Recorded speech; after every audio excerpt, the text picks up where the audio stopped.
When a wealthy couple hired what seemed like the perfect nanny for their special needs daughter, they thought they'd finally found a way to balance family life with their social obligations. The woman's credentials appeared flawless, her demeanor professional and caring. But when the mother returned home unexpectedly one evening, she walked in on a scene that would make her blood run cold. What happened next would shatter their family's sense of security and destroy an innocent child's life forever. Before we dive into this shocking story that will make you think twice about who you let care for your loved ones, comment below where you're watching from today. And if you like this story, don't forget to subscribe. The gentle whirring of machinery filled the Carter mansion as Lorraine watched the technician make final adjustments to the newly installed stairlift. A top-of-the-line model, costing more than most cars, wound its way up the sweeping staircase. The woman, 5 feet tall, dressed in her soft lilac dress, stood in the grand foyer of their sprawling mansion, its high ceilings and marble floors a testament to the Carter family's wealth. Beside her, her husband Marcus was reviewing the handover documents, pen poised to sign the quality control document. Imani sat in her wheelchair, eyes wide with excitement, as she admired the sleek new addition to their home. "Look, Daddy!" Imani exclaimed, pointing at the stairlift. "Can I try it now?" Marcus smiled, ruffling Imani's hair affectionately. "Soon, sweetheart. Let's just make sure everything's in order first." Lorraine felt a small sense of relief wash over her, hoping that this addition would provide Imani with more independence and comfort as she navigated their multi-story home. Imani, born with cerebral palsy, had always struggled with the stairs, and Lorraine was determined to make life easier for her child. As Marcus signed the final document and handed it back to the technician, the doorbell rang, shattering the momentary peace. Messer, the Carters' trusted butler, moved swiftly to answer it. When he opened the door, he found a middle-aged woman with a composed demeanor waiting on the other side. "Good afternoon," the woman said, her voice crisp and professional. "I'm Edith Hayes, the nanny Mr. Carter hired." Messer's eyebrows rose slightly, caught off guard by this unexpected visitor. He turned and called for Lorraine and Marcus, who approached with puzzled expressions. "Mr. and Mrs. Carter," Messer said. "This is Edith Hayes. She says she's here for the nanny position that Mr. Carter arranged." Lorraine's confusion deepened as she faced the unfamiliar woman, then turned to her husband. "Marcus, what is this about? I wasn't aware of any nanny being hired." Marcus looked equally surprised. I did speak with an agency last week, but I haven't made any final decisions. There must have been some miscommunication." Edith's smile remained fixed as she explained. "Mr. Carter contacted the agency about the position. They said you needed additional help with your daughter." Lorraine felt a twinge of frustration at her husband's unilateral action. She prided herself on being involved in all aspects of Imani's care, and the fact that Marcus had taken this step without consulting her left her feeling slighted. "Marcus, can I speak with you privately for a moment?" Lorraine asked. Her voice was tight with barely contained annoyance. "And Messer, please escort Ms. Edith to the office. We will see her there." As Messer led Edith to wait in the office, Lorraine rounded on her husband. "How could you do this without talking to me first?" she demanded. "Hiring a nanny for Imani is a huge decision, one we should have made together." Marcus held up his hands defensively. "Lorraine, I swear I didn't hire anyone. I just inquired with the agency. I meant to discuss it with you, but with all the work I've had lately, it slipped my mind." "This isn't just about extra help, Marcus," Lorraine replied, her frustration evident. "This is about our daughter. We should make these decisions together." They argued briefly, with Marcus trying to calm Lorraine and justify his actions. He told her that the agency was one of the best in the state and that they should give this a chance, after all the nannies here. Finally, he suggested they shouldn't keep the woman waiting too long. Lorraine reluctantly agreed, deciding to bring Imani along to join them. As they left the foyer, Lorraine took a deep breath, steeling herself for the meeting ahead. She couldn't shake the feeling that something about this situation didn't sit right with her, but she pushed her doubts aside for the moment. With a gentle call to Imani, who was still admiring the stairlift, she made her way to the office, determined to assess this unexpected addition to their household. The tension in Marcus's office was palpable as Lorraine entered with Imani by her side. Edith Hayes, the unexpected nanny, stood as they entered, her piercing gaze immediately focusing on Imani. The room felt smaller somehow, as if Edith's presence had expanded to fill every corner. Edith's lips curved into a smile that didn't quite reach her eyes as she crouched down to Imani's level. "Hello there," she said, her voice syrupy sweet. "I'm Miss Edith. What's your name?" Imani, usually chatty and full of life, seemed to shrink under Edith's intense scrutiny. Her eyes darted nervously between the stranger and her mother, seeking reassurance in familiar territory. The silence stretched on, uncomfortable and heavy. Lorraine watched the exchange with growing unease, noting how Edith's smile shifted ever so slightly as the moments ticked by without a response from Imani. "Well," Edith remarked, a hint of sarcasm coloring her tone, "it's good that a girl is quiet, especially around new people. Speaks to high breeding, doesn't it?" Lorraine felt a chill run down her spine at the comment. Though it might have seemed benign to others, she caught the subtle edge in Edith's voice, a hint of something darker lurking beneath the polite veneer. "Her name's Imani," she said. "She's 9 years old." Marcus, standing in the background, seemed oblivious to the undercurrent of tension. He chuckled lightly. "Oh, you should hear her when she gets going. Our Imani can talk up a storm when she's comfortable." Edith's eyes flickered to Marcus, her smile widening. "I'm sure she can, Mr. Carter. Children often need a firm hand to learn when to speak and when to listen." As Edith continued to interact with Imani, her questions became more probing, each one feeling like a test that Imani was failing. "What's your favorite subject in school, Imani? Do you have many friends? How do you help your mother around the house?" Lorraine could see Imani becoming increasingly agitated, her small body tensing with each question. She was about to intervene when Imani's discomfort peaked, resulting in a sudden outburst. Tears welled up in Imani's eyes as she began to cry, her breathing becoming labored and strained. She choked slightly, struggling to catch her breath between sobs. Lorraine immediately moved to comfort her daughter, kneeling beside her and rubbing soothing circles on her back. "It's okay, sweetheart. Take deep breaths for me, okay?" As Imani coughed and tried to regain control, she accidentally spat out some mucus, and it landed directly on Edith's pristine black heels. The room fell silent, save for Imani's hiccuping sobs. Edith's smile had vanished, replaced by a look of thinly veiled disgust. With deliberate slowness, she reached into her purse and pulled out a tissue, meticulously wiping the mucus from her shoe. "Well," Edith said, her voice clipped and cold, "it seems Imani could use some lessons in proper etiquette and muscle control. A little mucus never hurt anyone, but it's hardly becoming of a young lady." Lorraine felt her cheeks burn with a mixture of embarrassment and anger. "Imani has cerebral palsy," she explained, fighting to keep her voice level. "It affects her muscle control, especially during emotional episodes. She can't always help these reactions." Edith's eyebrows rose slightly. "Oh, I'm well aware of cerebral palsy, Mrs. Carter. I've worked with many disabled children over the years.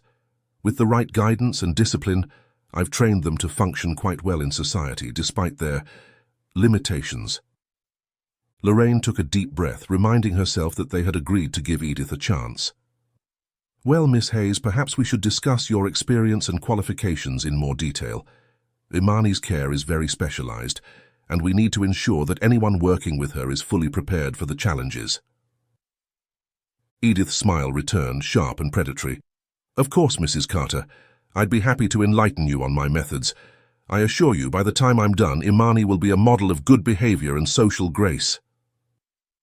Edith's reaction was cold and clinical, her comments about Imani's behavior striking Lorraine as inappropriate and insensitive. Despite her misgivings, Lorraine felt pressured by Marcus to allow Edith a chance. She reluctantly agreed to a trial period for the evening, comforting herself with the knowledge that Messer, their trusted butler, would keep an eye on Edith. As they were wrapping up the meeting, Marcus approached Lorraine with an unexpected proposition. "Darling," he said, his voice low and excited, "I've just remembered. Our friend Henry from the golf club is hosting a casual BBQ party this evening. I think it would be a perfect opportunity for us to catch up with friends and relax a bit." Marcus threw a glance at Edith. "Edith, are you free this evening to nanny?" "Yes, sir, I am. I can start right away if you'd like," Edith said. Lorraine's eyes widened in surprise. "Right away? But Marcus, we've just met Edith. If this is her trial, don't you think we should stay home and supervise her first evening with Imani?" Marcus waved off her concerns with a smile. "Come on, Lorraine. It's the perfect chance to see how Edith handles things by herself. Messa will be here to watch her and help her with Imani. We can't hover over them all the time, can we?" Lorraine hesitated, her protective instincts warring with Marcus's logic. "I'm not sure, Marcus. It's too soon." "Lorraine," Marcus said gently, placing a hand on her shoulder, "you need to be less overprotective. Imani is 9 years old, and even with her condition, she needs to learn a bit of independence. Your constant presence might be making her overly attached." Reluctantly, Lorraine agreed, feeling torn between her motherly instincts and Marcus's rationalizations. As they prepared to leave, she lingered at the door, an inexplicable unease weighing on her. She glanced back at Imani, who was watching her with an anxious expression, sensing her mother's hesitation. Imani clung to Lorraine as they said goodbye, her small hands gripping Lorraine's arm tightly. Lorraine's heart ached, but Marcus, noticing the exchange, gently reminded her of his point about encouraging Imani's independence. Though Marcus's words were meant to reassure her, Lorraine couldn't shake her doubts. She gave Messa a last, meaningful look, silently conveying her expectations that he would remain vigilant in her absence. With a lingering glance toward Imani, Lorraine finally agreed to leave, though the unease remained. As they drove to Henry's house down the block, Lorraine's mind raced with worries and second thoughts. She couldn't help but feel that she was making a terrible mistake, abandoning Imani with a virtual stranger. But Marcus's enthusiasm for the evening out and his insistence that everything would be fine eventually wore down her resistance. At Henry's BBQ, Lorraine struggled to unwind despite finishing her first drink. She made polite conversation but frequently glanced at her phone, feeling a nagging need to check on Imani. Her thoughts drifted back to Edith's intense gaze and unsettling remarks from earlier, and she found it impossible to fully engage in the gathering. After some time, Lorraine stepped away from the crowd, deciding to call home. Her call rang unanswered, intensifying her anxiety. She frowned, feeling the pit of unease grow, and tried calling again, still receiving no response. Growing more uneasy, Lorraine accessed the home's CCTV feed from her phone. She cycled through the camera views, scanning each room carefully. Strangely, Imani was nowhere to be seen. Not in her bedroom, playroom, kitchen, or living room. Each empty room heightened Lorraine's concern. Unable to shake the ominous feeling, she decided she couldn't wait any longer.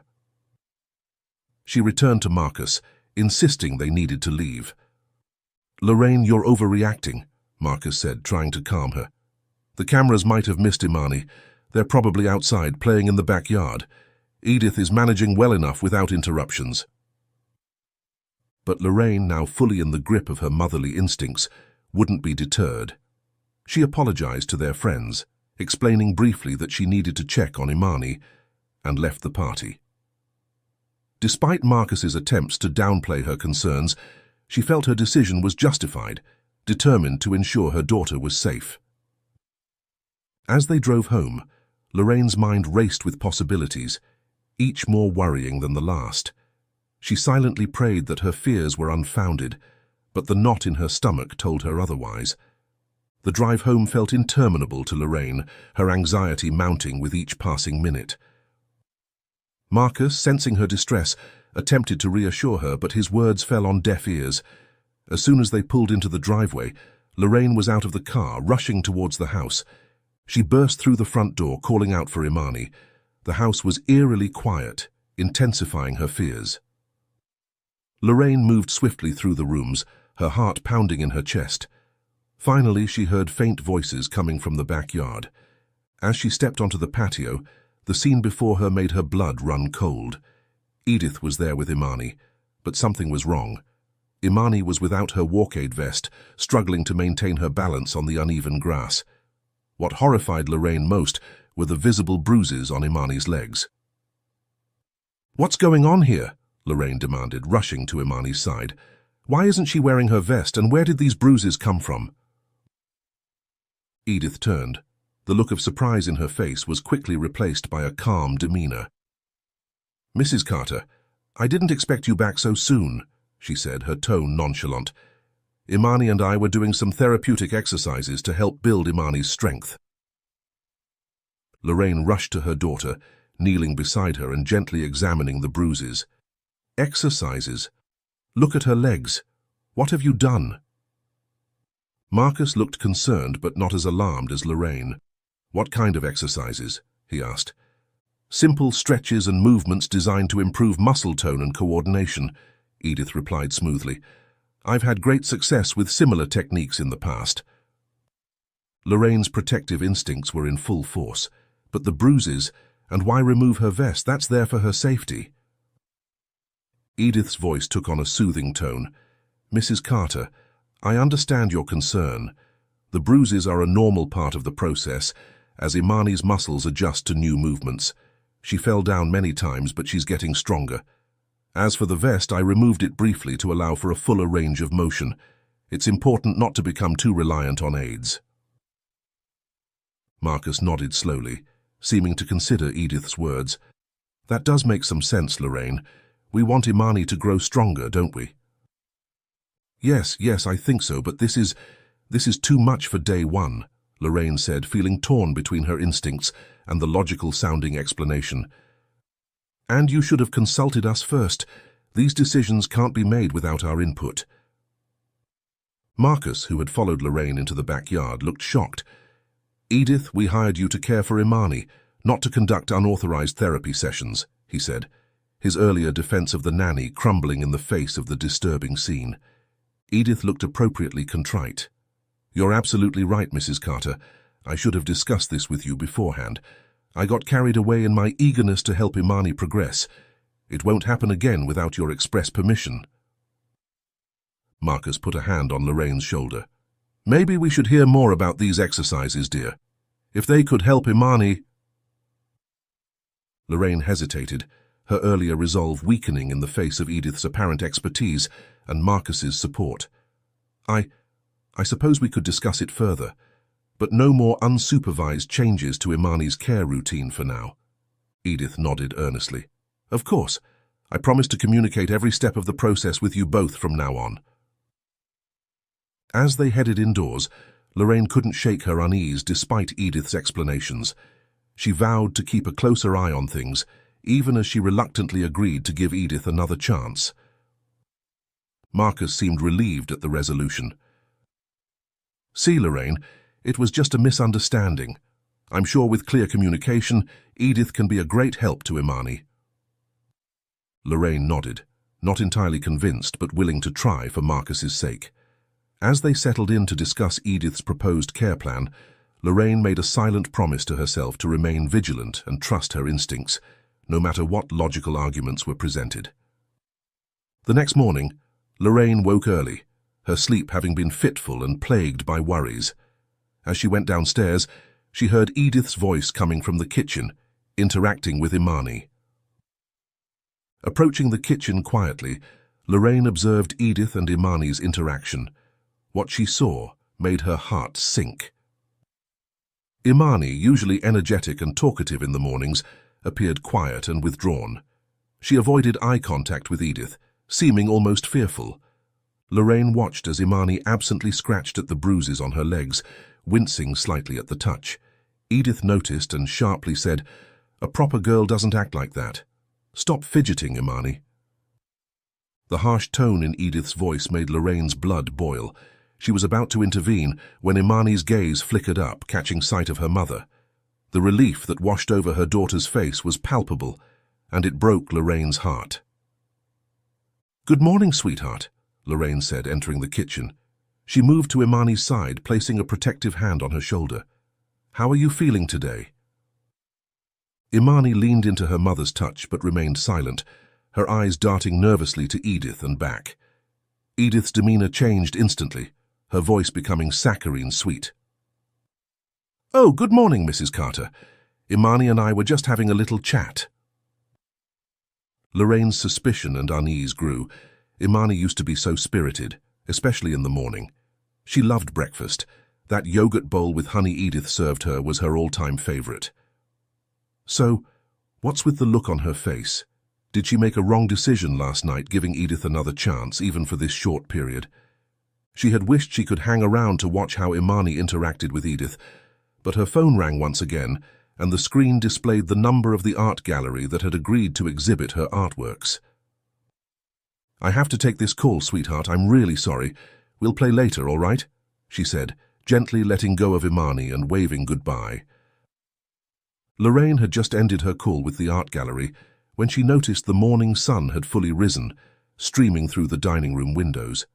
She called Messa to clear away the breakfast dishes, her mind still buzzing from the conversation about her upcoming exhibition. Despite the exciting news, she couldn't shake the unease that had been growing since breakfast. She had watched Edith and Imani's interaction during the meal earlier, and Imani's subdued behavior and the way she avoided eye contact with Edith hadn't escaped Lorraine's notice. But she also knew that she had to give her a chance despite her worries. Edith had so much experience with kids in need, and as Marcus had already said, they should give her a chance, as it could be a big opportunity for Imani to cope better on her own. Probably all the warning signs were normal, as it simply required a different approach for Imani. A mother naturally worries about her daughter, but sometimes one has to trust others as well. As she was about to approach Edith, a sharp knock at the front door interrupted her thoughts. Curious about who could be visiting, Lorraine made her way to the entrance. She was surprised to find Officer Thomas Keating standing on her porch. His familiar face was a welcome sight, though the serious set of his jaw gave her pause. "Good morning, Mrs. Carter," Officer Keating said, his voice low and professional. "I hope I'm not interrupting anything. I'm conducting a routine neighborhood check. Mind if I come in for a moment?" Lorraine nodded, stepping aside to let him enter. "Of course, Officer Keating, please come in." As they moved into the foyer, Officer Keating's demeanor shifted subtly. His eyes scanned the room, eventually landing on Edith, who was visible through the doorway to the living room where she was sitting with Imani on the carpet. Lorraine noticed a flicker of recognition in the officer's eyes, followed by a look of concern. "Mrs. Carter," Officer Keating said quietly, pulling Lorraine aside, "I need to speak with you privately for a moment." They moved to a corner of the foyer, out of earshot from Edith and Imani. Officer Keating's voice dropped even lower as he spoke. "I couldn't help but notice you have a new face in the house. The woman in there, is she a new helper?" Lorraine nodded, her brow furrowing. "Yes, she's a nanny we recently hired for our daughter. Is there a problem, officer?" Keating's expression grew grave. "I can't go into specifics, Mrs. Carter, but I want to advise you to be careful. One of your neighbors told us they heard loud cries coming from your home last evening. When my partner and I came to check, your butler said that you were not home and there's no cry." Lorraine felt a chill run down her spine. Why didn't Messa mention anything about the police visit last night? Wait, what do you mean, officer? Has she done something wrong? And what's with this random police check in the morning? You have to tell me if she's a criminal, my child's with her." Lorraine struggled to keep her voice low. The officer shook his head. "I was just making my morning round, Mrs. Carter, and as we received some reports last night and missed your presence, I thought it wouldn't hurt to drop by again this morning." With that cryptic warning, Officer Keating bid Lorraine goodbye and left. Lorraine stood in the foyer, her mind racing. The officer's words had confirmed her worst fears and reignited the spark of suspicion she'd been trying to suppress. She glanced towards the living room, where Edith was still sitting with Imani, playing with the dollhouse that Marcus bought her a few months ago on her birthday. The nanny looked up, meeting Lorraine's gaze with a smile that suddenly seemed sinister. Lorraine forced herself to smile back, not wanting to alert Edith to her growing suspicions. "Thank you, officer," she said. "About your nanny, trust your instincts, Mrs. Carter. If something doesn't feel right, it probably isn't." The officer excused himself, and Lorraine walked back to the house, her resolve hardened. She needed to know more about Edith, and she needed to know now. Her daughter's safety was at stake, and she wouldn't rest until she uncovered the truth behind the woman she had unwittingly invited into their home. After Officer Keating's visitation, Lorraine had spent the entire day at her desk, immersed in thought. She remembered the promise she'd made to play with Imani, but couldn't shake the curiosity gnawing at her. Her fingers flew over the keyboard as she dove into an online search for information about Edith Hayes, hoping to find anything that might either validate Officer Keating's subtle warning or put her mind at ease. But with each passing minute, her frustration and worry only deepened. To her dismay, she found almost no information on her new nanny. No social media profiles, no job listings, not even a LinkedIn page or any detailed records to verify her experience. Each click into Edith's background led to dead ends. It was as if the woman barely existed in the digital world. Lorraine tried different search combinations, looking for any trace of Edith's supposed extensive experience with special needs children. But each query led to another dead end. The lack of information was, in itself, deeply troubling. In this day and age, everyone left some kind of digital footprint. Edith's near-total absence from the internet felt deliberate, as if she was intentionally hiding her past. Lorraine leaned back in her chair, her mind racing. She thought back to the bruises on Imani's legs, Edith's dismissive attitude about them, and Imani's subdued behavior since Edith's arrival. Combined with Officer Keating's warning and this mysterious lack of background information, it all painted a disturbing picture. She couldn't shake the feeling that she had invited a dangerous stranger into their home, someone who might be a threat to Imani or her family. The thought made her stomach churn with guilt and fear. Lorraine glanced at the clock. It was almost late, past Imani's bedtime, but she knew she wouldn't be able to sleep with these unanswered questions hanging over her. She made a decision. First thing in the morning, she would go to the police station and speak with Officer Keating directly. She needed to know exactly what he meant by his warning, what he knew about Edith that he couldn't say outright. As she shut down her computer, Lorraine heard a soft whimper coming from Imani's room. She rushed to check on her daughter, finding Imani tossing restlessly in her sleep, her face scrunched up as if in pain or fear. No, I want mommy, no, go away." Lorraine gently stroked Imani's hair, soothing her back into a peaceful sleep. As she watched her daughter's face relax, Lorraine's determination solidified. She would protect Imani at all costs, no matter what it took.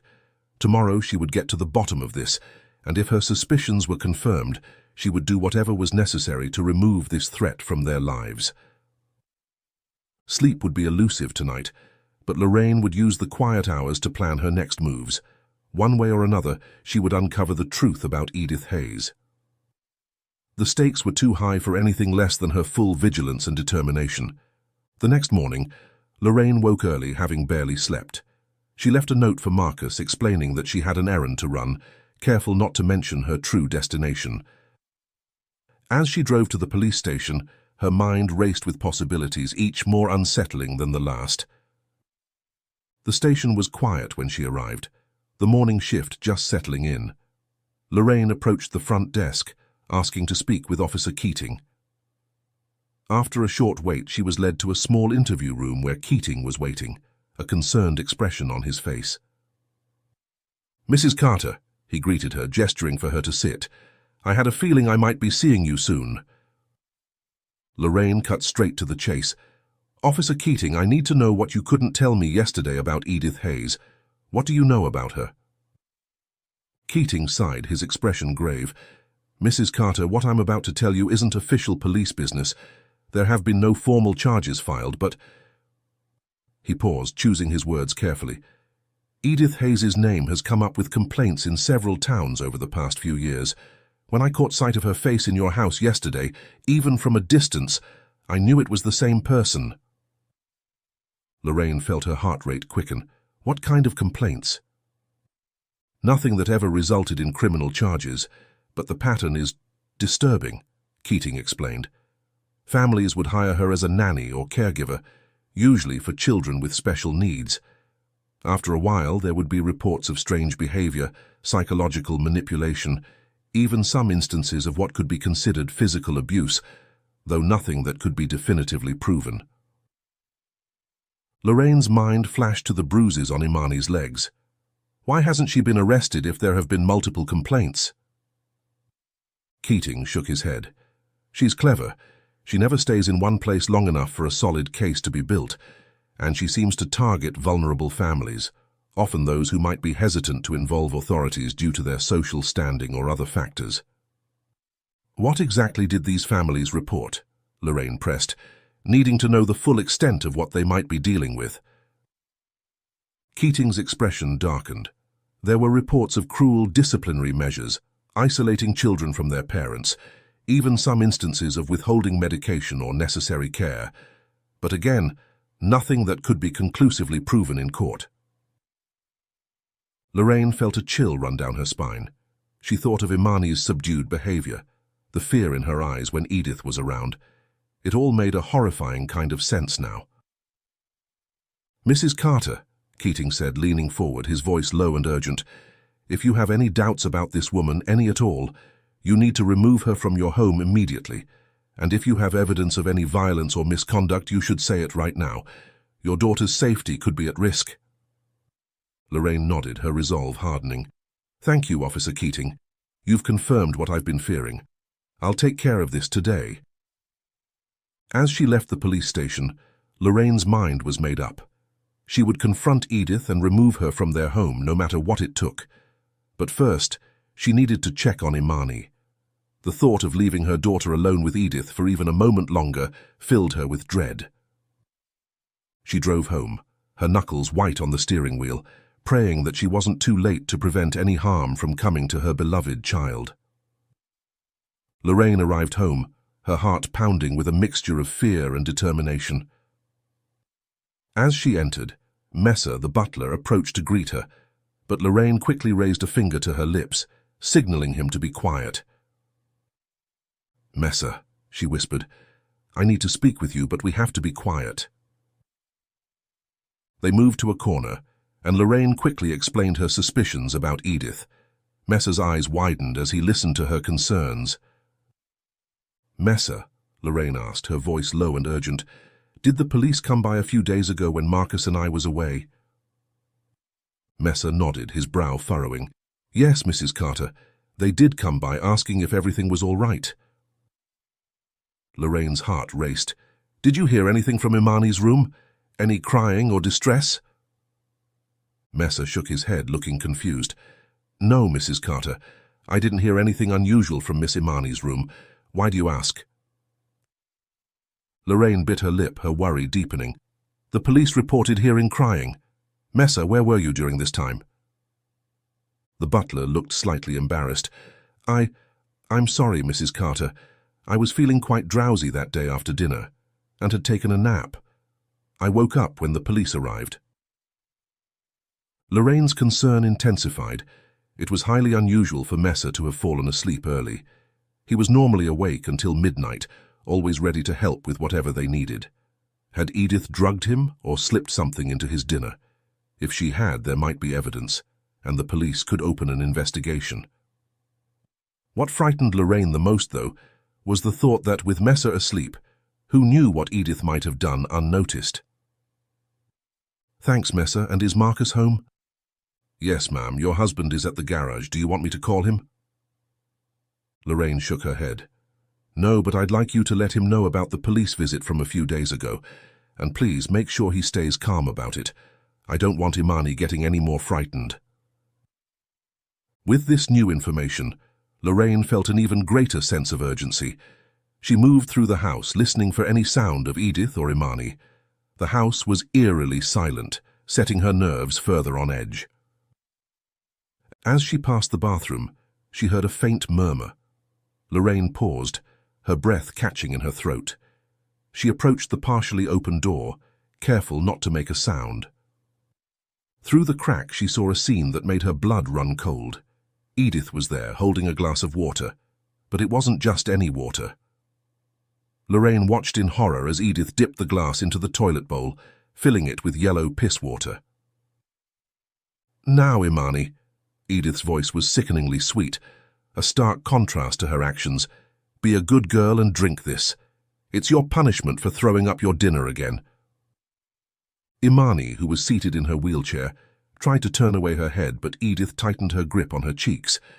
"Good girls don't waste what's given to them," Edith whispered, her tone taking on a menacing edge. Lorraine felt a surge of rage and protective instinct course through her. Without a second thought, she burst into the bathroom, shouting, "Stop! Get away from my daughter!" Edith's head snapped up, her expression shifting from shock to irritation. She slowly released Imani, who immediately scrambled towards her mother. "Mrs. Carter," Edith said, her voice eerily calm, "I was just teaching Imani an important lesson about gratitude and resourcefulness." Lorraine pulled Imani close, shielding her from Edith. "Gratitude, resourcefulness. You were trying to force my daughter to drink pee." Edith's facade began to crack, her true nature seeping through. "Your coddling has made her weak," she spat. "I was merely trying to toughen her up, to prepare her for the real world." Lorraine felt Imani trembling against her, and her fury peaked. "Get out of my house," she snarled. "Now!" But Edith didn't move. Instead, her lips curled into a sneer. "You don't understand what I'm trying to do here. These children need discipline and structure. Your soft approach is doing more harm than good." As Edith took a step forward, Lorraine heard footsteps in the hallway. Messer appeared in the doorway, having heard the commotion. His eyes widened as he took in the scene. "Messer," Lorraine said, her voice steady despite her racing heart, "call the police, now." As Messer pulled out his phone, Edith's composure finally shattered. "You'll regret this," she hissed. "You have no idea what you're doing to that child with your overprotectiveness." But Lorraine stood her ground, holding Imani close. She had seen Edith's true colors now, and she wouldn't rest until this woman was out of their lives for good. As they waited for the police to arrive, the tension in the room was palpable. Lorraine stood protectively in front of Imani, her eyes never leaving Edith. The nanny's earlier facade of calm professionalism had completely crumbled, revealing a seething anger beneath. Suddenly, Edith's eyes darted toward the living room. In a flash, she made a break for it, knocking over a side table as she ran. The crash of ceramic vases shattering on the floor filled the air. "Messer, stop her!" Lorraine shouted, unable to give chase while protecting Imani. Edith reached the living room, frantically looking for an escape route. She grabbed more decorative pieces, hurling them behind her to create obstacles. The room became a hazardous maze of broken porcelain and overturned furniture. Messer, alerted by the commotion, rushed to the foyer, blocking Edith's path to the door. "You're not going anywhere, Miss Hayes," he said firmly, his usually calm demeanor replaced by stern determination. Edith, desperation clear in her eyes, lunged at Messer. They grappled, Edith's frenzied strength matching Messer's steady resolve. For a moment, it seemed Edith might overpower him. But then, Marcus appeared from behind, having circled through another entrance. With a swift move, he wrapped his arms around Edith, pulling her away from Messer. Edith thrashed wildly, but Marcus held firm, using his legs to further restrain her movements. "It's over, Edith. You're not harming my family," Marcus grunted, struggling to keep her contained. "The police are on their way. You're not getting out of this." Edith's composure shattered completely. "You don't understand," she screamed, still fighting against Marcus's hold. "I'm trying to help these children. You're the ones hurting them with your coddling. These children need to be taught how to survive in a world that won't love them. Your soft approach is crippling her more than her disability ever could." "By forcing them to drink toilet water? By inflicting bruises and calling it exercise?" Lorraine countered, her voice rising.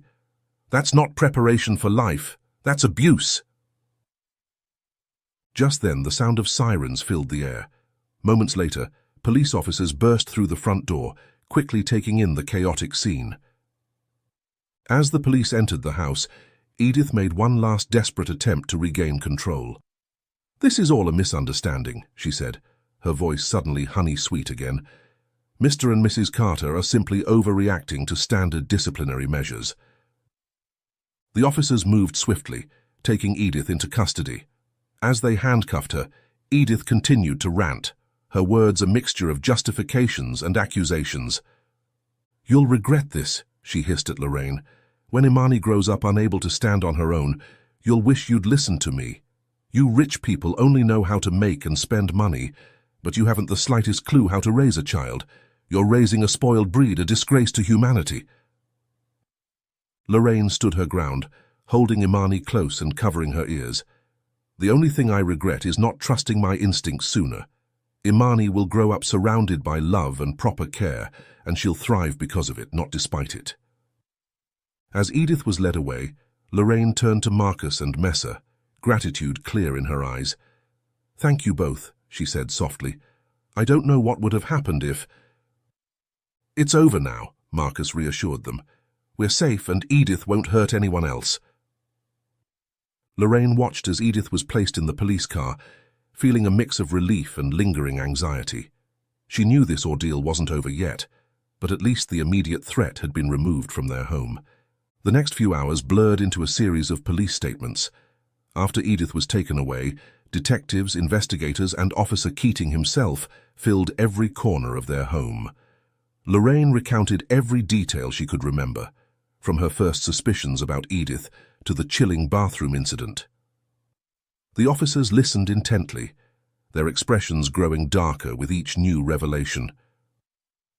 "Mrs. Carter," he began, his voice low and serious, "I wanted to update you personally on the situation with Edith Hayes." Lorraine nodded, steeling herself for whatever news he might bring. "What's happening, officer?" "We've placed Ms. Hayes under arrest," Keating explained. "Your testimony, combined with the evidence we found in her possession and the statements from your daughter and your butler, was enough to hold her. But there's more." He paused, seeming to weigh his next words carefully. "After your report this morning to my office, I reached out to the other jurisdictions where complaints had been filed against her, and the good news is, we can use your case now to open the floodgates. I have received calls from several families who are willing to come forward with their own stories." Lorraine felt a wave of emotions wash over her. "Will they be able to press charges?" she asked. Keating nodded. "It looks that way. With multiple testimonies and evidence from different cases, we're building a strong case against her. She won't be able to hurt any more children." Officer Keating placed a comforting hand on Lorraine's shoulder. "You did the right thing, Mrs. Carter. Your quick action and trust in your instincts may have saved not just your daughter, but countless other children as well." Lorraine nodded, a wave of exhaustion mingling with relief. As the police car pulled away, she knew they had a long road ahead, likely involving court battles and countless challenges. Yet she was resolute, prepared to face whatever came their way, strengthened by the love and understanding that Edith had so coldly disregarded. In the quiet that followed Edith's arrest, the Carter household was left to grapple with the aftermath of the harrowing ordeal. Lorraine sat on the living room couch, holding Imani close, whispering soothing words to her frightened daughter. The child's body trembled slightly, a mix of fear and relief coursing through her. "It's okay now, sweetheart," Lorraine murmured, gently stroking Imani's hair. "Mummy's here, and that bad lady won't ever come near you again." Imani looked up at her mother. "Why did she do those things, Mommy? Was I bad?" Lorraine's heart clenched at the innocent question. "No, darling, you weren't bad at all. Some people just don't understand how to care for others properly. But that's not your fault. Never think that." Imani threw her arms around her mother, finally letting out the tears she had been holding back. Lorraine held her close, vowing silently that she would do whatever it took to help her daughter heal from this traumatic experience. Messa entered the room, carrying a tray with hot tea and some light snacks. The faithful butler had been a rock throughout the ordeal, and Lorraine felt a surge of gratitude for his unwavering support. "Messa," she said, "we can't thank you enough for everything you've done. You've been such a crucial part of keeping Imani safe. Messa nodded solemnly. It is my honor and duty, Mrs. Carter. Imani's well-being is of utmost importance to me as well. As Lorraine comforted Imani, Marcus paced the room, his face a mask of guilt and anger. When he finally spoke, his voice was thick with emotion. Lorraine, I'm so sorry. This is all my fault. I should have listened to you from the beginning. Lorraine looked up at her husband, her expression a mixture of exhaustion and residual frustration. Yes, you should have, she agreed, her tone firm but not unkind. I know it's hard. We've been doing this for 9 years, but our child needs us. Maybe later, after Imani has recovered from this incident, we can find other ways to make time for us. Marcus nodded, running a hand through his hair. I know. I got caught up in the idea of giving Imani more independence, of not being overprotective, so we can have some free time to strengthen other aspects of our lives. But I realize now that there's a difference between being overprotective and being rightfully cautious. He knelt beside the couch, looking at both Lorraine and Imani. I promise from now on, we make all decisions about Imani's care together and carefully. No more unilateral choices. The family stood together, shaken but united. The ordeal had been terrifying, but it had also shown them the strength they possessed when they stood together. As the adrenaline began to fade, Lorraine knew they had a long road ahead of them to heal from this trauma, but she was certain that together they could face whatever challenges lay ahead.